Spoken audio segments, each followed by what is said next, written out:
옆에 분 한 분 보시면서 당신을 지켜주신 하나님께 감사합니다. 이렇게 한번 이야기해 주세요. 당신을 지켜주신 하나님께 감사합니다. 네. 우리 말씀의 제목 한번 따라하겠습니다. 기도하는 삶, 응답받는 길.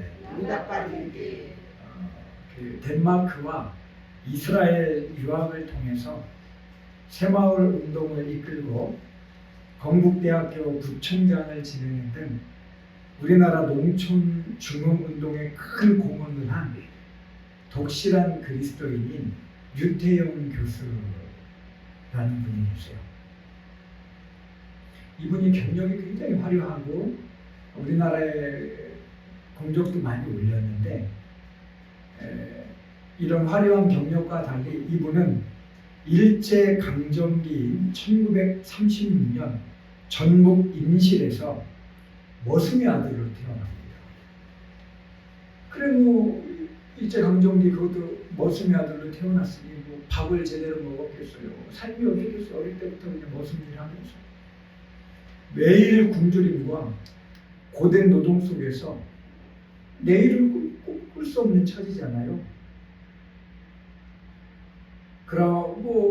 그럼에도 이분은 뭔가 자꾸 공부하고 싶은 열망이 있고 하여튼 그래서 고향에서 가정교사로 가르쳤던 부유한 집의 지원으로 18살이란 늦은 나이에 중학교를 졸업을 해요. 남들 고등학교 다 이제 마칠 때 중학교를 졸업하고 무작정 상경을 합니다. 난 서울 가서 공부하고 싶어. 그래 서울에 올라와서 그때 할 수 있는 게 뭐가 있어요? 구두 닦기, 신문 배달과 행상 등 온갖 힘든 일을 하며 야간고등학교를 마치고는 건국대학교에 진학을 해요. 그 후에 우리나라 그때만 해도 1960년대 막 이런 데 얼마나 가난했어요. 이런 가난 문제 해결을 어떻게 하면 내가 좀 도움이 될 수 있을까 고민하던 중에 이분이 어떻게 그런 생각을 했는지 몰라요. 그때 당시에 세계적인 복지국가였고 농촌에 아주 농업이 발달했던 덴마크 국왕한테 그 편지를 썼대요. 한국말로 나 덴마크 가서 공부하고 그거 배워갖고 우리나라가 많이 어려울 때 도움되고 싶다 그래갖고 그냥 우체통에 넣었대요. 덴마크 국왕에게 이렇게 써갖고. 근데 그걸 우체부가 발견을 하고 야 이거 어떻게 해야 되냐 하다가 진짜 덴마크를 보냈다는 거예요. 근데 그게 진짜 덴마크 왕궁에 전달이 된 거예요. 그 편지를 읽고 덴마크 국왕의 감동을 받았어. 이야 어떻게 이런 젊은이가 있을 수 있을까. 그래서 덴마크 외무성에 지시를 내려서 이 청년을 불러서 전액 장학금으로 모든 생활비까지 다 돼서 우리나라에서 선진용법을 배우게 해라. 그 이분이 덴마크에 갔어요. 가서 거기서 이렇게 배워서 이게 기적 같은 일이잖아요. 이렇게 이분의 삶은 어떻게 보면 정말 기적의 연속인 삶이었는데 이분의 삶에 이런 놀라운 기적들이 일어날 수 있었던 것에 대해서 류태용 교수님은 어머니의 기도를 꼽으면서 그 어머니의 기도와 신앙에 대해서 이렇게 고백을 했습니다. 어머니는 자신이 기도하는 내용을 기도문으로 쓰지는 못하셨지만 문제야 이게 교회에서 배운 대로 기도하셔서인지 당신 귀에 들리는 대로 기도하셨다. 정확히 표현하면 이렇다. 전지전능하신 하나님, 부모된 저는 무식해서 우리 태용이를 가르치지 못합니다. 그리고 너무 가난해서 양육도 제대로 못하고 아파도 약한 척 못 먹입니다. 이 아이를 하나님이 대신 맡아주세요. 학교 다니며 공부할 때나 시험을 쳐야 할 때나 먹을 것이 없을 때나 아플 때도 언제나 기도는 똑같았다. 특히 학질에 걸려 이틀 간격으로 열이 올라 부들부들 떨며 고생할 때 어머니가 드린 기도가 아직도 귀에 쟁쟁하다. 어머니는 내가 아플 때마다 내 머리맡에서 투박한 고향 사투리로 전심을 담아 기도를 드리셨다. 평소에도 내 손을 꼭 잡고 너희 부모는 무식하고 가난하고 돈도 없지만 전지전능하신 하나님께 의지하면 반드시 너를 인도하실 거란다 하시며 나를 위로하셨다. 내게는 어머니의 기도가 그 어떤 가정교육보다 값진 것이었다. 그 생각은 내 나이 70 중반을 훌쩍 넘은 지금도 변함이 없다. 어머니는 자신이 믿고 섬기는 하나님 앞에서 가장 철저하게 엎드리셨다. 또한 예배 때마다 교회에 가서 자신의 가난함과 무식함을 고백하며 하나님밖에 의지할 분이 없음을 토로하셨다. 그 엎드러짐은 막막한 현실 앞에 주저앉은 슬픔과 절망이 아니라 전지전능하신 하나님이 자식들을 인도해 주시기를 간절히 아뢰는 청원 기도였다. 어머니는 내게 기도를 통한 믿음의 고백과 소망을 가르쳐준 믿음의 스승이었다. 나라를 빼앗긴 가난한 농촌의 비천한 머슴의 아내였지만 오직 하나님만 의지하며 자식들을 위해 불같은 기도, 눈물의 기도를 쏟아낸 유태영 박사님의 모친의 기도와 그런 그녀의 기도의 응답, 광야 같고 사막 같은 유태영 박사의 삶에 길을 만드시고 강을 내셨던 전능하신 하나님의 역사 앞에서 우리는 기도의 끈만 든든히 붙잡고 있으면 세상의 종말과도 같은 상황 속에서도 희망이 있고 살 길이 열리게 됨을 되새기게 됩니다. 할렐루야. 아무리 가난하고 어렵고 열악해도 전지전능하신 하나님을 붙드는 기도의 끈만 붙들고 있으면 우리에게 살 길이 열리는 줄로 믿습니다. 오늘은 이처럼 기적의 통로인 기도에 대해 나누려고 하는데요.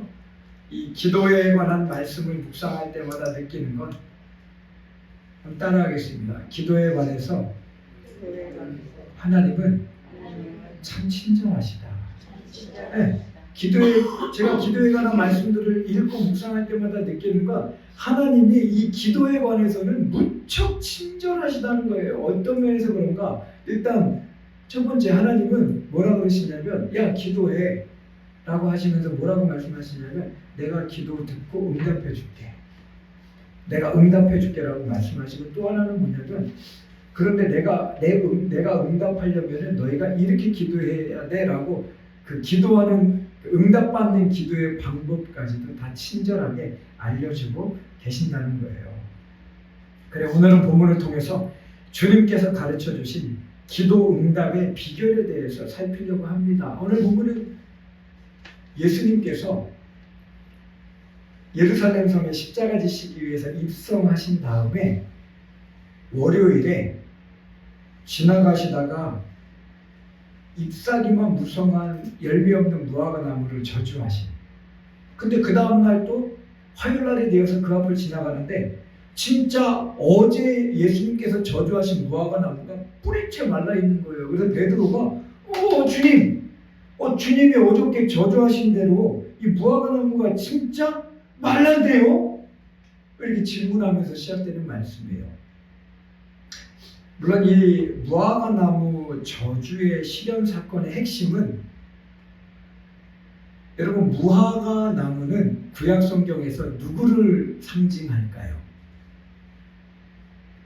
이스라엘 백성들을 상징하고, 특별히 마가가 말한 무화과 나무는 그때 당시에 열매는 없이 형식만 남아 껍데기만 남아있던 그런 이스라엘의 종교 지도자들과 또 그런 종교 지도자들이 타락이 일상이 됐던 예루살렘 성전들이에요. 그러니까 주님께서 무화과 나무를 저주하셔서 말랐다는 건 장차 하나님을 제대로 섬기지 않던 이스라엘과 이스라엘 종교 지도자들 그리고 예루살렘 성전이 망할 것에 대한 주님의 어떤 그 예언적인 성격이 강한 거예요.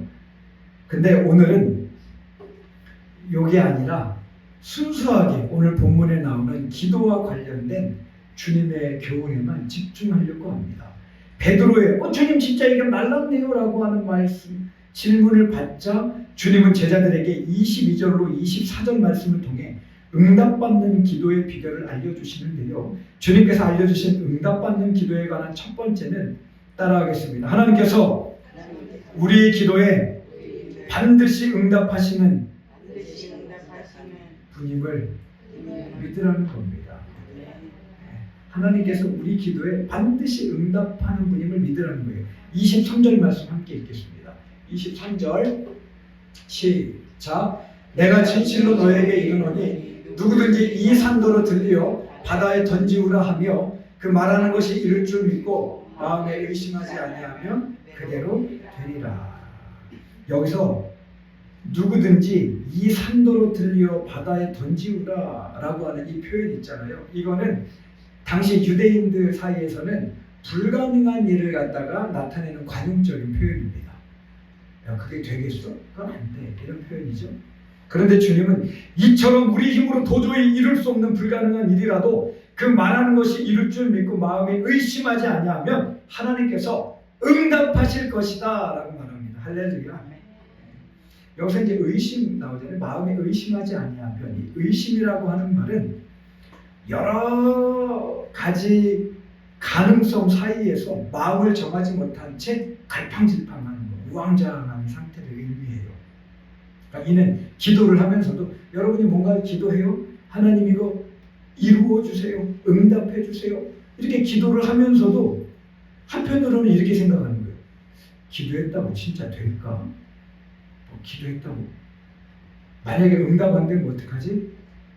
그럼 기도만 할 게 아니라 내가 다른 방법을 찾아야 하는 거 아닌가? 기도하면서 이런 마음을 갖는 거, 이게 이제 의심이라는 거거든요.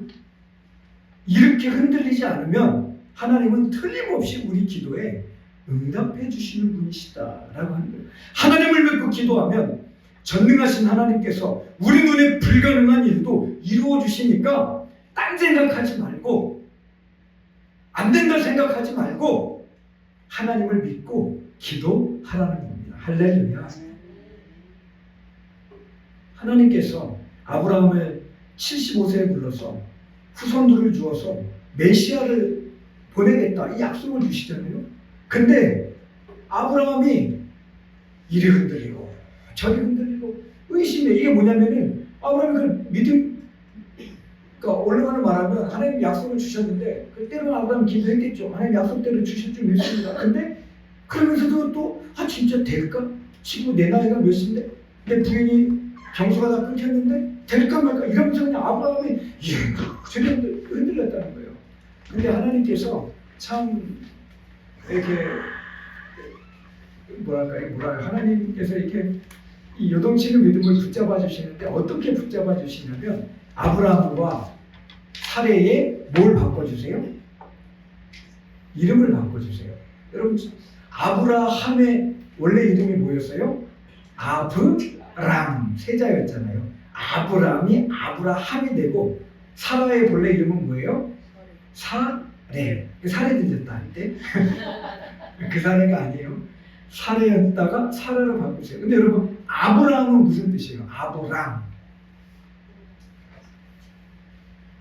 여러분들 몰라요? 아브라함은 따라하겠습니다.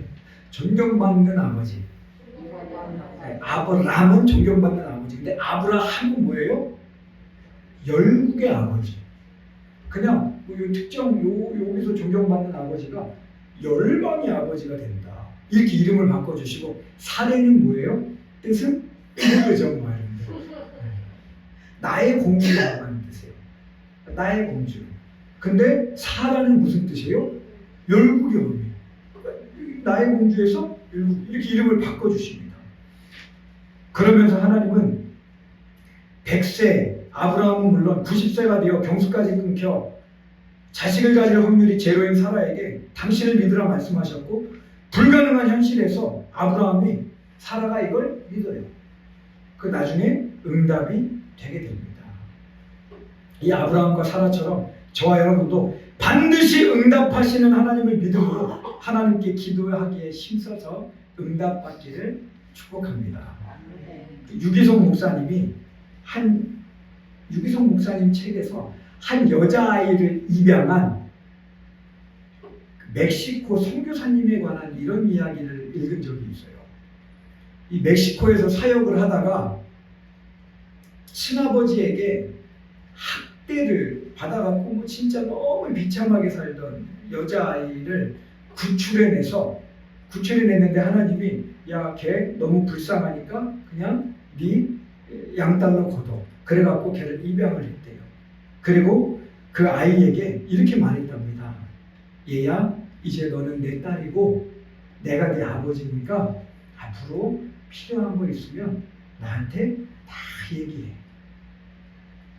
근데 이 애가 부모에게서 한 번도 사랑받아본 기억이 없는지라 이 선교사님에게 한 번 뭘 요구하지 않더라는 거예요. 분명히 보면 이게 필요한데 아무것도 요구하지 않고 애가 그러고 있는 거예요. 주눅도 왜? 혹시라도 내가 이거를 선교사님한테 요구했다가 나중에 버림받을까 봐. 부모한테 늘 학대당하고 막 그렇게 살았으니까.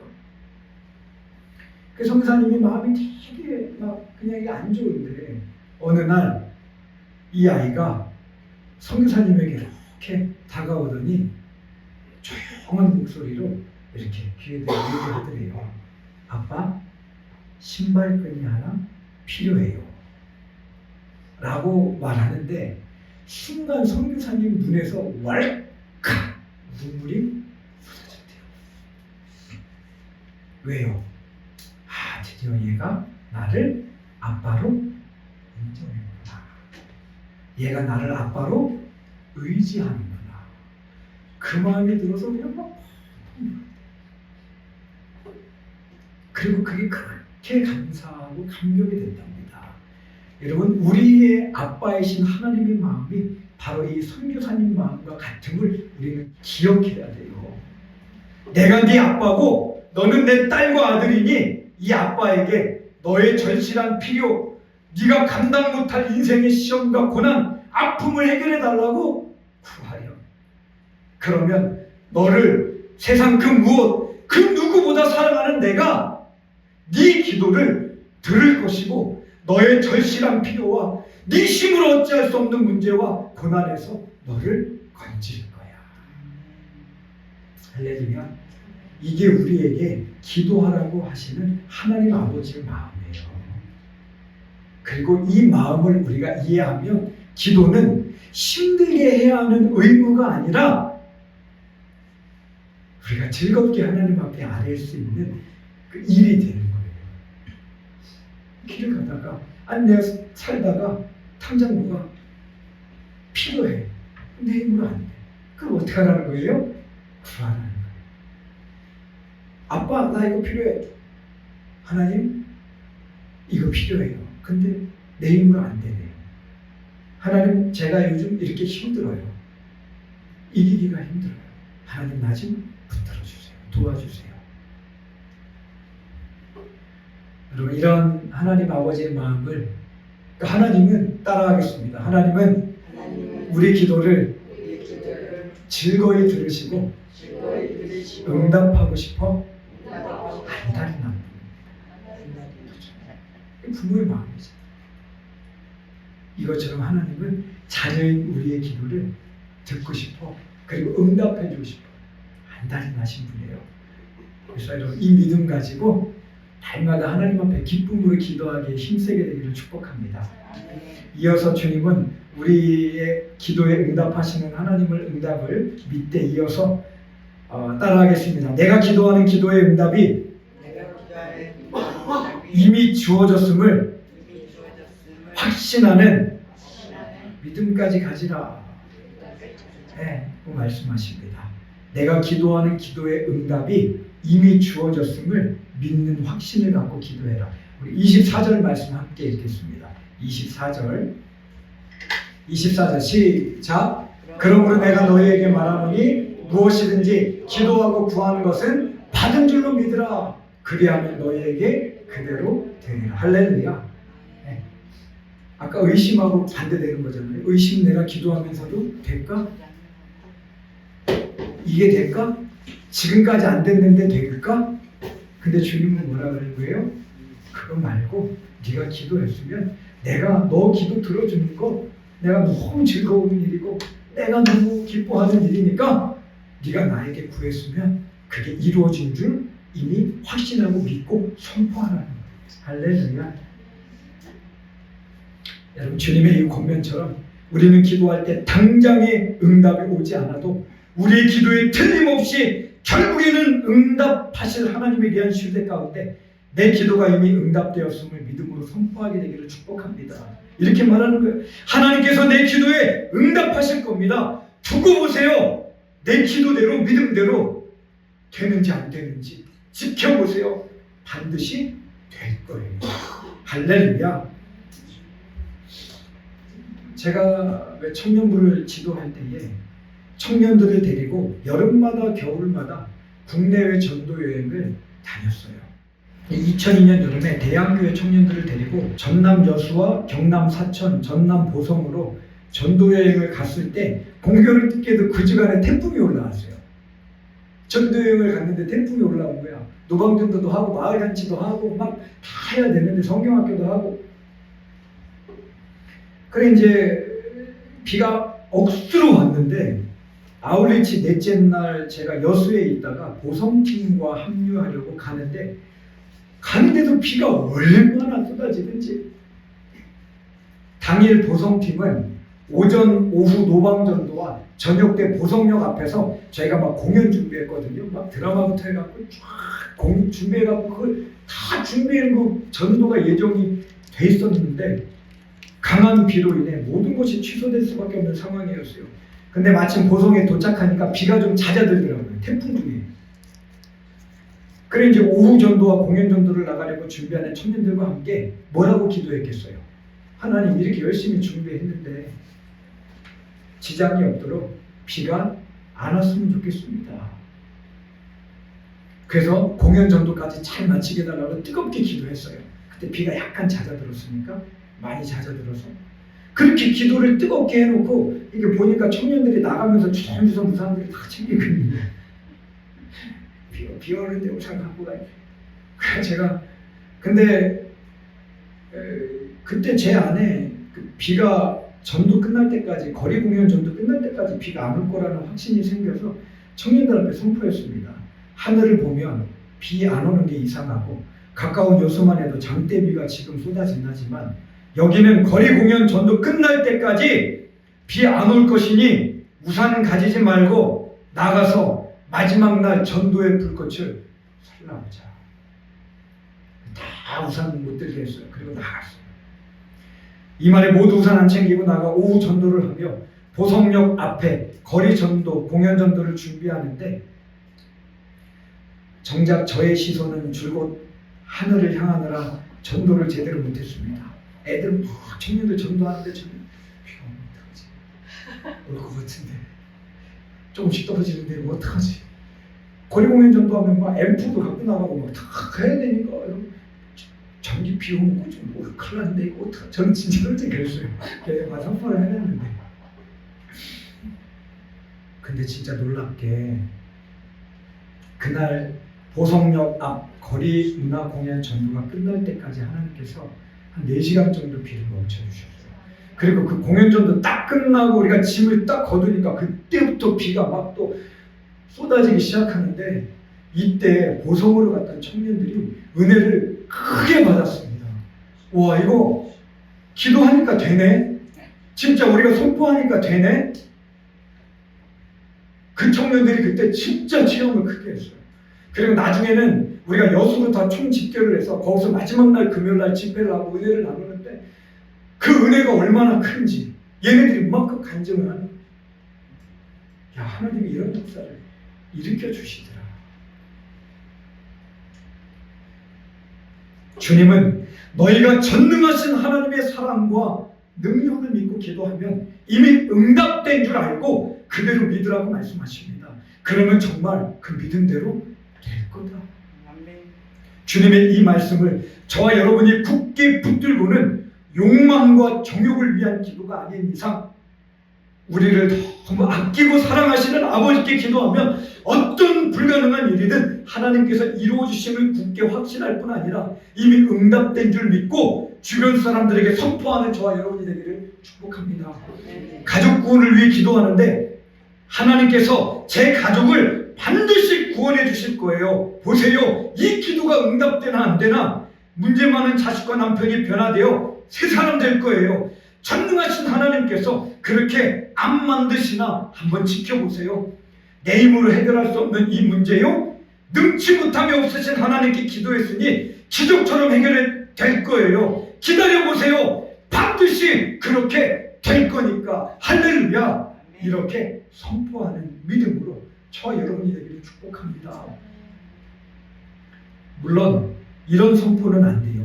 기다려보세요. 로또 당첨 위에 기도했으니까 내가 87억 로또에 당첨이 되나 안 되나 가만히 있어봐. 람보르기니 달라고 기도했으니 그게 곧 내 것이 될 테니 내 딸이 재벌가 3세와 결혼하게 해달라고 기도했는데 반드시 그렇게 될 거야. 난 믿어. 이제 뭐 이런 기도는 100만 년 가도 이제 응답이 안 될 거예요. 이런 기도는 안 되지만 나의 절실한 필요 어떻게 할 거예요, 여러분? 내가 내 힘으로 안 되는데 그걸 당장 필요한데 내가 할 수 없는데 하나님의 손길이 아니면 안 되는데 그걸 위해서 하나님 앞에 진짜 나를 사랑하시고 아끼시는 그 하나님의 사랑을 믿고 기도하면 선포하라는 거예요. 된다는 겁니다. 이런 믿음에 대해서 마틴 루터는 이렇게 말했습니다. 나는 열심히 기도할 때마다 하나님께서 이미 내 기도를 들으셨고 내가 기도한 것 이상으로 할렐루야! 나는 요만큼 기도했어도 하나님은 그 이상으로 루터가 그렇게 고백을 하는 거예요. 나는 열심히 기도할 때마다 하나님께서 이미 내 기도를 들으셨고 내가 기도한 것 이상으로 이미 얻었다는 확신이 생긴다. 때로 하나님께서 응답을 늦추시기도 하지만 언젠가 반드시 응답해 주신다. 그러므로 우리는 기도할 때 하나님께서 이미 우리의 기도를 들으셨다는 사실을 굳게 믿고 붙잡아야 한다. 할렐루야. 루터의 고백처럼 왜곡된 동기가 아닌 이상 우리 기도를 틀림없이 들으시는 하나님을 굳게 믿어 말로 그것들을 풀어놓음으로 우리의 간구가 실제가 되는 역사를 보게 되기를 축복합니다. 끝으로 하나 더, 하나님은 우리 기도를 들어주신다는 거 또 하나, 그리고 내가 그 하나님께 기도했다면 그게 이미 이루어진 줄 믿고 선포하라는 거, 그리고 마지막으로 세 번째는 뭐냐면 내가 기도하고 믿는 가운데 말로 선포한 그 응답이 따라하겠습니다. 실제가 될 때까지 포기하지 말고 기도하는 것입니다. 24절 말씀 한 번 더 띄워주세요. 24절에 보면 그러므로 내가 너에게 말하노니 무엇이든지 기도하고 구하는 것을 받은 줄로 믿으라. 그리하면 너에게 그대로 되리라 할 때 믿으라라고 하는 말은 명령법 현재형입니다. 그러니까 이거는 우리가 기도한 것이 이미 응답되었음을 믿되 그 응답이 실제가 될 때까지 그 헬라어에서 현재형 문법은 계속 지속, 요즘 말로 하면 현재 분사 같은 거예요. 영어로 말하면 이제 현재 분사 진행형 쭉 진행되는 거예요. 그러니까 너희가 믿고 기도하고 선포하는 그 기도가 응답이 될 때까지 반복해서 어떻게 하라는 거예요? 믿고 기도를 이어가라는 겁니다. 할렐루야.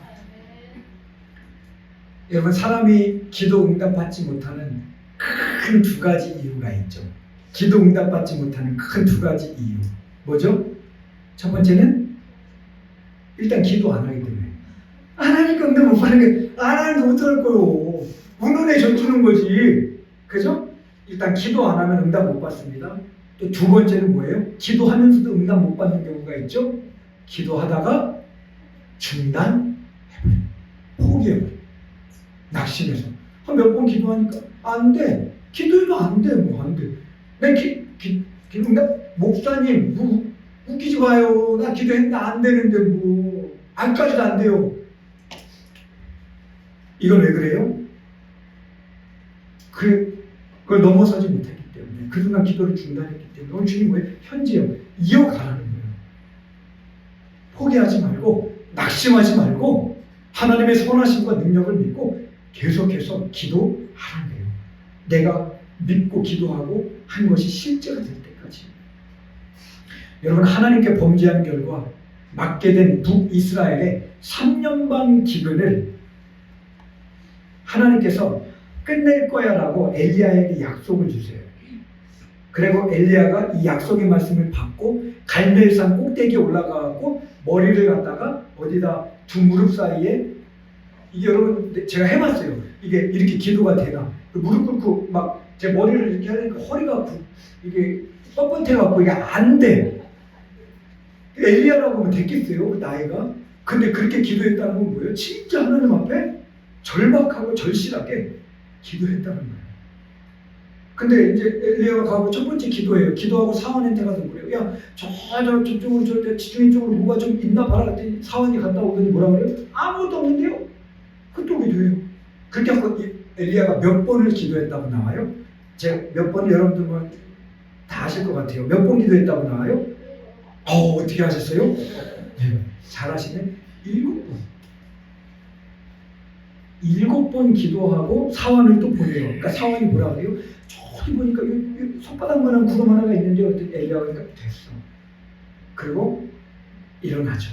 그러자 그 조그만 구름이 나중에 엄청난 먹구름이 되어서 3년 반의 기근을 끝내는 큰 비가 이스라엘에 내리게 됩니다. 엘리야가 6번째까지 보냈을 때도 아무것도 없어요 했어요. 7번째 보냈을 때 손바닥만한 구름이 나타났어요. 근데 여러분 7번 엘리야가 7번 기도했나 보다라고 하는 게 아니라 여러분 히브리 사람들에게 7은 무슨 수예요? 완전수예요. 그러니까 엘리야가 7번 기도했다라고 하는 건 응답이 거기에 조그마한 손바닥만한 구름이 뜰 때까지 포기하지 않고 기도를 했다는 거예요. 그 기도 끝에 하나님께서 3년 반의 그 재앙과도 같은 죽음과도 같은 기근을 끝내 주셨어요.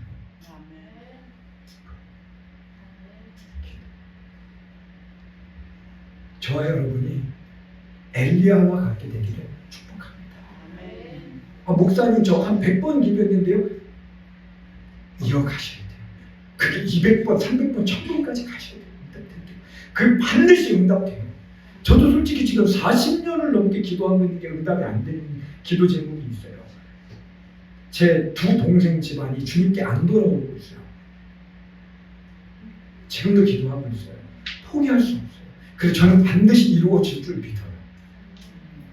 왜? 하나님은 우리 기도를 즐거이 들으시고 우리를 사랑하시는 분이시기 때문에 하나님께서 들어주실 거예요.